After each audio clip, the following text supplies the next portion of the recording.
Brands style में short kurti और फर्शी शलवार सिली हुई हर कोई एडमायर करता है और उसकी कटिंग से रिलेटेड काफ़ी इशू रहते हैं। आज की वीडियो में एक कंप्लीट ड्रेस की कटिंग आप लोगों से शेयर किए दे रही हूँ। बिस्मिल्लाहिर्रहमानिर्रहीम। अस्सलाम वालेकुम व्यूअर्स, मैं वेलकम करती हूँ आपका अपने यूट्यूब चैनल ड्रेसिंग मेनिया पर। मीडियम साइज़ के हवाले से आज की वीडियो में आपके साथ शॉर्ट कुर्ती और शलवार की डिटेल में कटिंग शेयर करने लगी हूँ। अगर फिर भी कोई आप लोगों को क्वेश्चंस पूछने होंगे तो आप कमेंट्स में पूछ लीजिएगा। अब बारी आती है फैब्रिक की, तो फैब्रिक मैंने यहाँ पे लिया है तकरीबन 5 मीटर और इसकी चौड़ाई अगर सिंगल में देखेंगे तो 39 इंचज़ है और डबल करेंगे तो 19.5 इंचज़ है। मैं अमूमन ये फैब्रिक श्रिंक नहीं करती हूँ क्योंकि जो आयरन मैं इस्तेमाल करती हूँ वो स्टीम आयरन होती है। तो एक रूल ये भी होता है कि वाटर स्प्रे करने के साथ साथ आप आयरन कर लें, साथ ही साथ श्रिंक हो जाता है। अगर आपने श्रिंक करना है तो ज़रूर आप श्रिंक कर लिया करें फैब्रिक को पहले। अच्छा जनाब, सबसे पहले हम यहाँ पे शलवार की कटिंग करेंगे और कपड़े को मैंने वैसे ही डबल फोल्ड रहने दिया है। इस तरह का फैब्रिक जो कि हमें 5 मीटर या 6 मीटर के हिसाब से मिलता है, जिसका अर्ज़ एक नॉर्मल रहता है 40 इंचज़ तक, इससे ड्रेस की कटिंग इंतहाई आसान हो जाती है बनिस्बत हम बड़े अर्ज़ का फैब्रिक लें। अच्छा जनाब, उसी हिसाब से मैंने जो इसका सेंटर फोल्ड बना हुआ है उसको मैंने क्रीज़ दोबारा से आयरन कर ली थी, क्योंकि थान में जब ये कपड़े लिपटे होते हैं तो कहीं ना कहीं फोल्ड्स रहते हैं।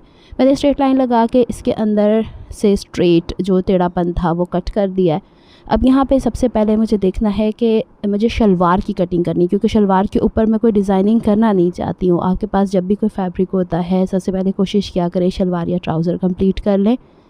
तो यहाँ पे चूँकि फ़र्शी शलवार मैंने स्टिच करनी है और इसकी लेंथ नॉर्मल शलवार से 2 इंच बड़ी रखी जाती है, तो मैंने तकरीबन 38.5 इंचज़ के हवाले से इसे यहाँ पर फैब्रिक लिया है। अब जो मेजरमेंट्स मैं आपको करके दिखा रही थी वो बेसिकली मैंने स्टिच शलवार का बेल्ट वाला हिस्सा निकाला है। बेल्ट जो तैयार होती है मीडियम साइज़ में, जो लेंथ मैं तैयार करने चली हूँ वो 5.5 इंच की हाइट होती है। तो उसके आगे की तरफ जो फैब्रिक का नीचे हमारे पाइंचे बनेंगे, आसन का हिस्सा आएगा, वो मैंने ऑलमोस्ट 34 इंचज़ यहाँ पर रखा है।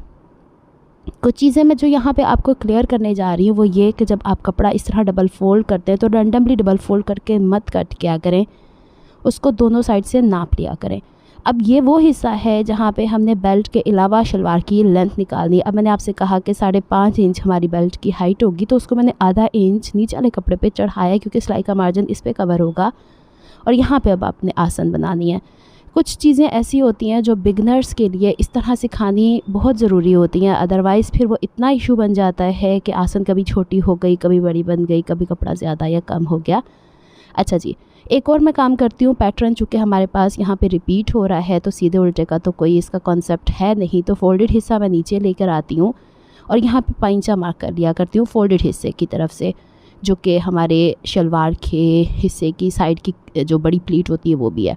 तकरीबन 10 इंच मैंने पाइंचा रखा है और यहाँ पे जो मैंने आसन मार्क की है मीडियम साइज़ के हवाले से वो मैंने 11 इंच गहरी की है, क्योंकि इसमें सिलाई का मार्जिन भी आता है।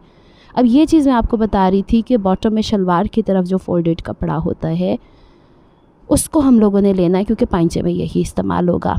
अच्छा, ये ड्रेस अभी उस दिन कट हुआ था जिस दिन मेरी वालदा की डेथ हुई है, यानी रात को वो फोत हो गई थी और दिन के टाइम मैंने ये कट किया था। इसकी स्टिचिंग अभी मैं कंप्लीट नहीं कर पाई हूँ। मैंने पोस्ट शेयर की थी अपनी वालदा की डेथ की, आपने उनके लिए बहुत सी दुआएं की, मैं तहे दिल से शुक्रगुज़ार हूँ। दुआ कीजिए अल्लाह ताला मुझे आगे ज़िंदगी को बढ़ाने की हिम्मत तौफीक दे, क्योंकि मेरी सारी ज़िंदगी उनके साथ गुजरी है। बहरहाल जी, ये ज़िंदगी के सिलसिले हैं, इन्हीं हकीकतों को कबूल करना है। अल्लाह ताला ने जो लिखा है उसी को मानना पड़ता है। अच्छा जी, शलवार की कटिंग हमने कर लिया। अब बेल्ट की कटिंग तो हम यहाँ से नहीं कर पाएंगे, तो सबसे पहले अब जो बाकी बचा हुआ कपड़ा है उसमें से मैंने शर्ट के फ्रंट और बैक के कपड़े को कट करना है। और फ़र्ज़ करें कहीं पे कोई जॉइंट आता है तो हम फिर स्लीव्स के ऊपर जॉइंट देने की कोशिश करेंगे। यहाँ पे देख रही थी मैं फैब्रिक को के लंबाई और चौड़ाई के हिसाब से, फिर इसकी कन्नी वाले हिस्सों को देख रही थी कि यहाँ पे किस तरीके से इसे मैनेज किया जा सकता है। यहाँ पे 2 ऑप्शंस हमारे पास मौजूद हैं। लेसिस चूँकि मैंने आपको दिखाई थी, तो इसके चौक दामन पे हमने चूँकि लेसिस लगानी है तो उसके लिए ज़्यादा कपड़ा इसके अंदर से फ़ोल्ड करना नहीं पड़ेगा, वरना तो आप देखते हैं ना कि एक फ़ैशन पट्टी सी लगी हुई होती है। तो चले, अब मैंने कपड़ा पूरे का पूरा खोल लिया है। अभी हमने सिर्फ शलवार के पाइंचे वाला हिस्सा कट किया है, बेल्ट भी कट नहीं की और शर्ट का फ्रंट एंड बैक भी कट नहीं किया है। यहाँ से सबसे पहले मैं मेजर करके देख रही हूँ कि जो शर्ट हमने फ्रंट एंड बैक निकालनी है उसके साइड से जो कपड़ा बचेगा वो मुझे बेल्ट निकालनी है यहाँ से। इस वाले कपड़े में ये आसानी हो जाया करती है। तो जनाब यहाँ से तकरीबन 8.5 इंच के हवाले से मैंने देखा था, फिर इसके बाद देखा था कि शर्ट की चौड़ाई कितनी आती है। अब एक चीज़ मैं आपको बता दूँ, आजकल की जो शलवारें, फ़र्शी शलवार चल रही है, उसके साथ आपने देखा कि जो ब्रांड्स हैं वो कुर्ती थोड़ी ए लाइन टाइप पे बनाती हैं, खुली खुली बनाती हैं, और वो पहनी भी बड़ी कंफर्टेबल रहती है।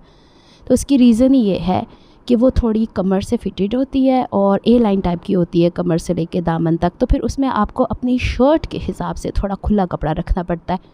अभी मैंने आपसे अर्ज़ की कि मैं इसके चौक दामन के ऊपर लेसेस लगाने वाली हूँ, कपड़ा इसके अंदर से फ़ोल्ड नहीं करने वाली हूँ।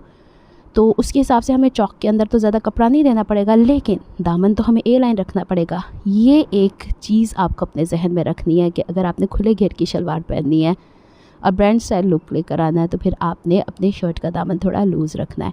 अभी इतना सा पट्टी जो बच रही है, इसको भी मैं कोशिश करूँगी कि यहाँ से निकाल लिया जाए। इसका फ़ायदा ये हो जाएगा कि फ़र्ज़ करें कहीं गले में बैक साइड पे लगानी पड़ जाए, या फिर ये जो हमारी फ़ैशन पट्टी है इसके भी हम काम में ला सकते हैं। अक्सर मैंने कहती हैं जब कपड़े को हम खींच के फाड़ते हैं तो यहाँ से हम लोगों की गुलाइयाँ आनी शुरू हो जाती हैं। तो किसी बच्चे से दूसरी जगह हाथ रखवा लें, या फिर आप टेबल पे ऐसे खड़े होकर इसे खींचेंगी तो इसमें वो जैसे कि कर्ल सा आ जाता है ना, जो इस्त्री करने से भी कर्व भी हो जाता है, वो नहीं आएगा। तो जनाब मैंने इस तरीके से ना कुर्ती का फ्रंट एंड बैक पूरी लेंथ तकरीबन समझें तो 40 इंचज़ के करीब निकाल ली थी, और वो मैंने अभी सेपरेट कर दिया। कुर्ती की तरफ तो मैं आ ही नहीं रही हूँ ना। अभी सबसे पहला मकसद हम लोगों का बेल्ट निकालना है। तो शर्ट का दामन समझें तो मैंने तकरीबन 26 इंच के करीब रखा है अभी कटा हुआ, और लेंथ मैंने आपको बता दी, आपकी मर्ज़ी है, ज़्यादा छोटी पहननी है तो छोटी कर सकती हैं। ये हम बेल्ट कट कर रहे हैं। बेल्ट की हाइट मैंने 8.5 इंच, और वो साइड से जो पट्टी बची है वो फैशन पट्टी के तौर पे मैं रखने वाली हूँ।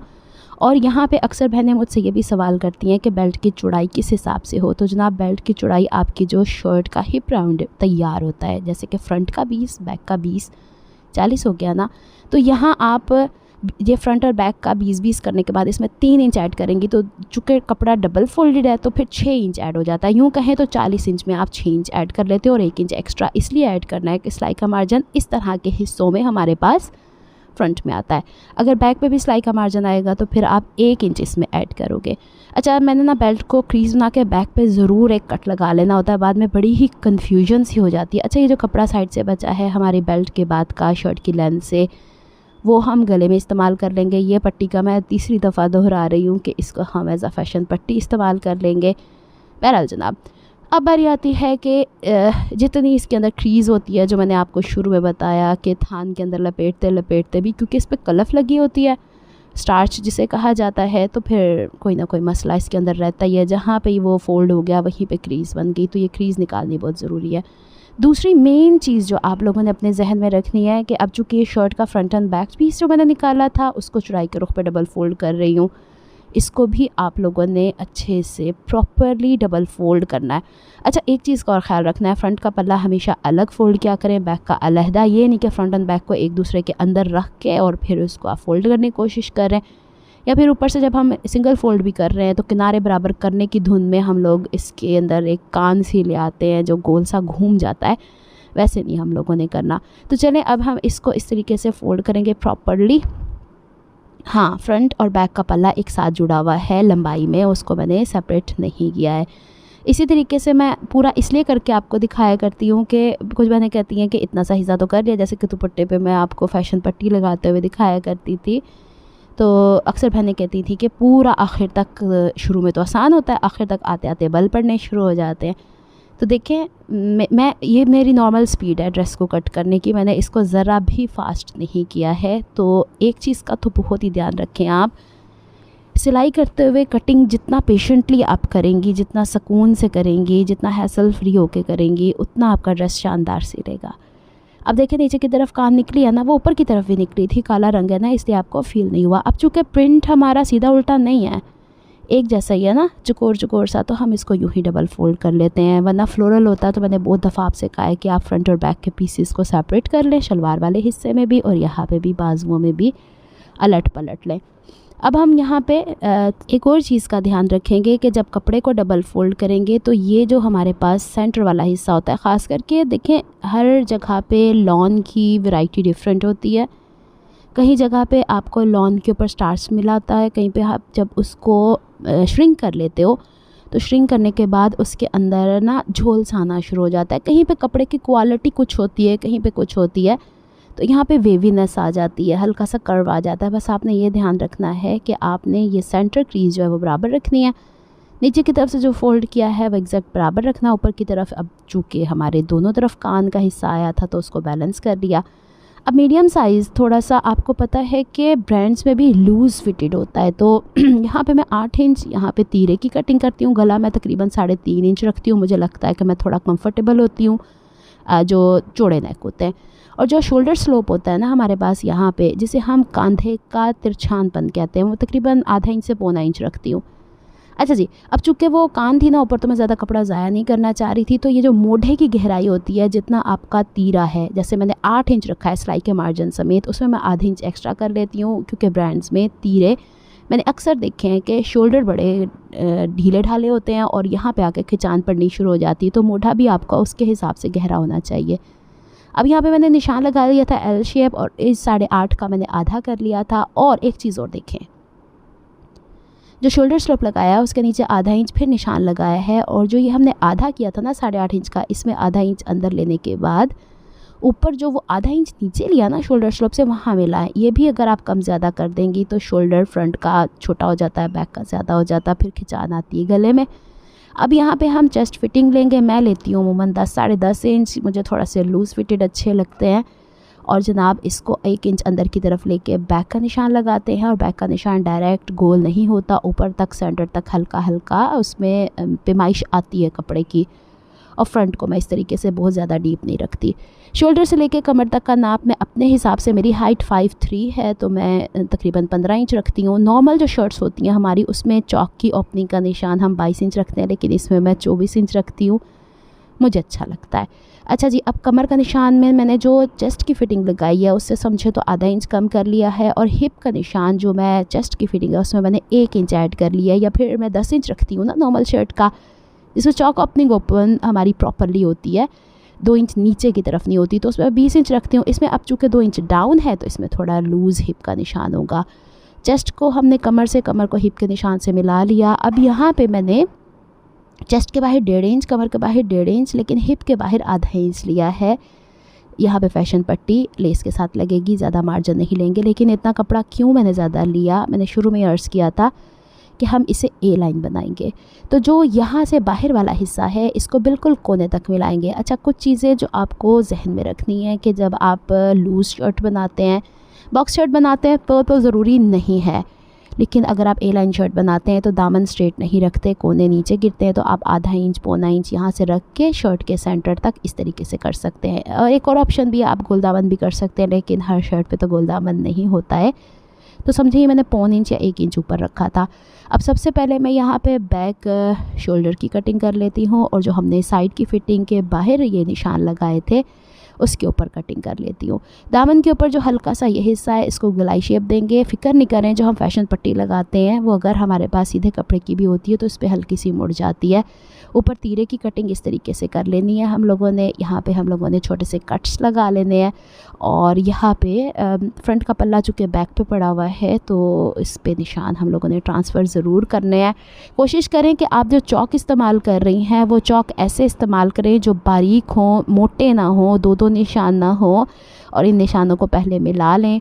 और फिर जनाब इसके बाद हमारी बारी आती है कि हम फ्रंट का पल्ले को सेपरेट कर लेते हैं, और जो फ्रंट हमारे पास आर्म होल की गहराई है ½ इंच ऊपर स्ट्रेट छोड़ के, मैं बहुत दफ़ा ये बता चुकी हूँ, एक पूरी वीडियो पूरे ड्रेस की बनाने की वजह यही है कि अक्सर बहनों से कभी शर्ट की वीडियो मिस हो जाती है, कभी शलवार की, तो ये आपको याद रहेगी।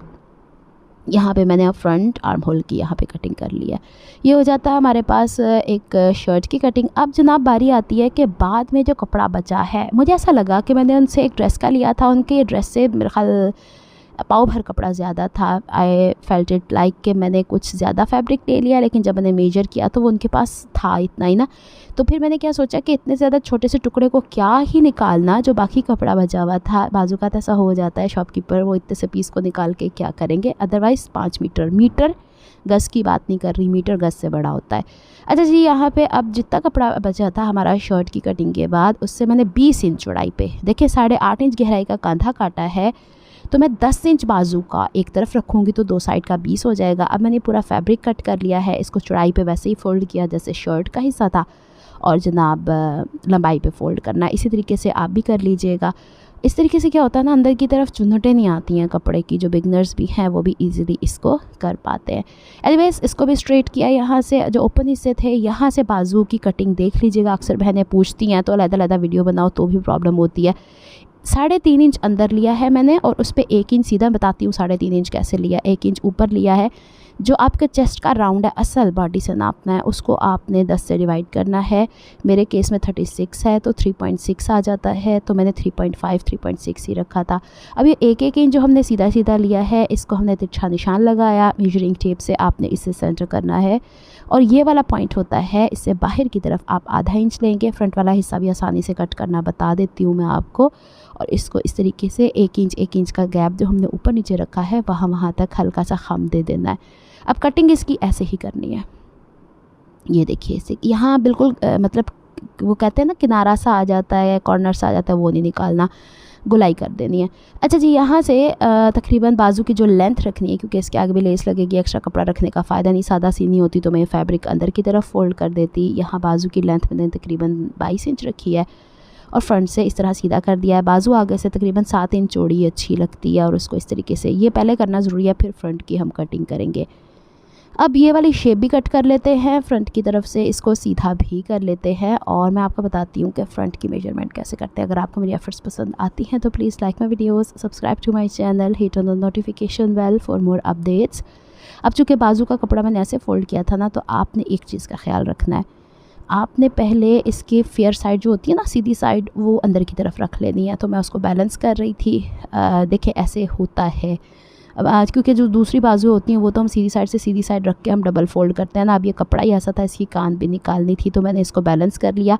फिर जनाब इसको यूँ आपने तकरीबन 1 इंच, जो 2 पल्ले हैं ना जो आपने दूसरी तरफ से उठाए हैं, उसको 1 इंच दूरी पे रखना है। और ये जो हल्का सा कर्व आपको दिख रहा है, यहाँ से मैं आपको मार्क करके दिखाती हूँ, वैसे आप लोगों ने इस पर निशान लगा लेने हैं और इसके ऊपर कटिंग कर लेनी है। या आपके फ्रंट पार्ट की कटिंग हो जाती है। अक्सर बहनें कहती हैं ब्रांड्स में फ्रंट की तरफ तो इतनी गहराई होती नहीं। जी बिल्कुल नहीं होती है, तो आप इस तरीके से कट कर सकती हैं। उम्मीद करती हूँ एक कंप्लीट ड्रेस की कटिंग आपको अब समझ में आ गई। अब इसके ऊपर अपनी मर्ज़ी से डिज़ाइनिंग करें, अपनी मर्ज़ी से इसके पाइंचे की डिज़ाइनिंग करें, नेक लाइन अपनी मर्ज़ी के बनाएं, जो आपका दिल करता है। कटिंग अच्छी तो आपका ड्रेस परफेक्ट बनेगा। कटिंग नहीं बेहतर है तो आपको इसके सीने में भी बहुत डिफ़िकल्टी होगी। यकीन माने इस तरीके से चलेंगी तो आपको दामन के भी इशू नहीं आएंगे। नेक्स्ट वीडियो तक के लिए दुआ में याद रखिएगा, अपना बहुत सारा ख्याल रखिएगा। अल्लाह हाफ़िज़।